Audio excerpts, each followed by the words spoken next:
जय महाराष्ट्र।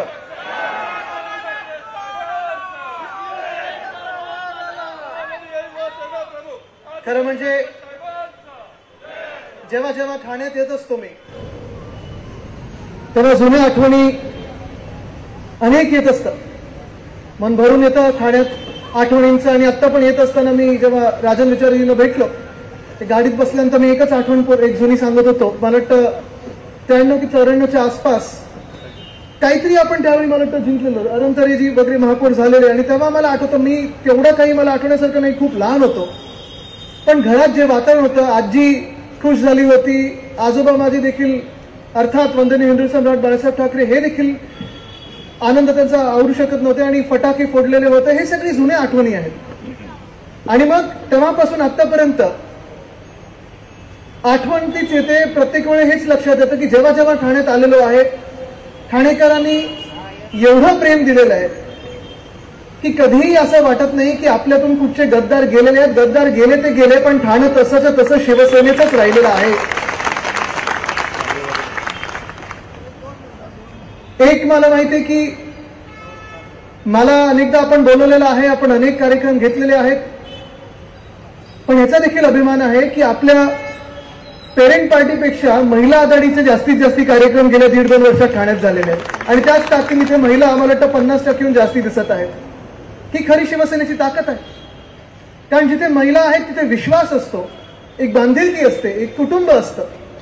आणि खऱ्या अर्थाने उद्धव साहेबांना जे कुटुंब प्रमुख म्हणून ओळखलं जातं ती ओळख मला इथे दिसत आहे, कारण इथे महिलांचा विश्वास एकमेव व्यक्तीवर आहे, उद्धव बाळासाहेब ठाकरे, की तिथे जिथे असतील तिथे सुरक्षा आहे, तिथे विश्वास आहे, तिथे प्रगतिशील महाराष्ट्र आहे।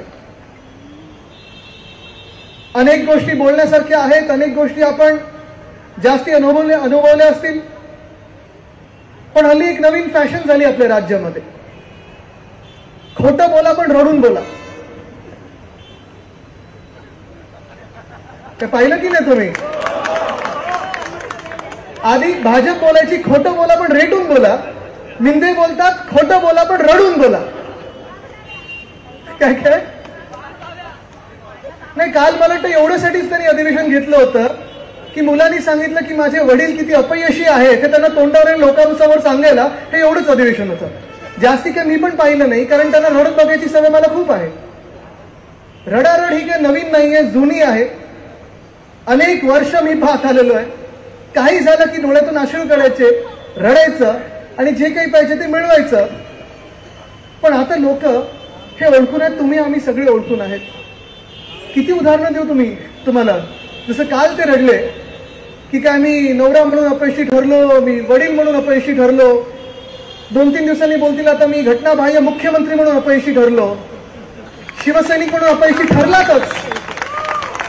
पण आजच तुम्हाला सांगतो, पुढच्या काही दिवसांमध्ये जे मी सांगतोय ते तुम्ही सगळे देखील बोलाल की तुम्ही एक माणूस म्हणून पण, व्यक्ती म्हणून पण अपयशी ठरलात।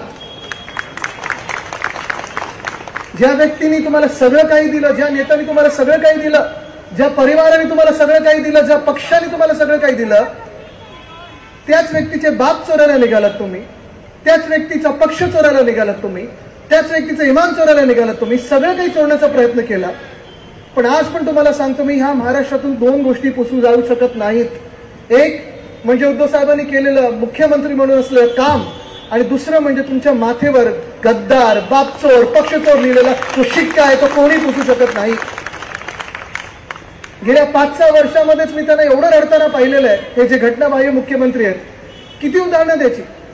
मला वाटतं उल्हासनगरमध्ये एक तरुण नगरसेवक व्हायचं होतं, त्याला धीरज म्हणून मुलगा होता, त्या धीरज ठाकूर, तुम्हाला आठवत असेल, आपल्या युवासेनेत होता।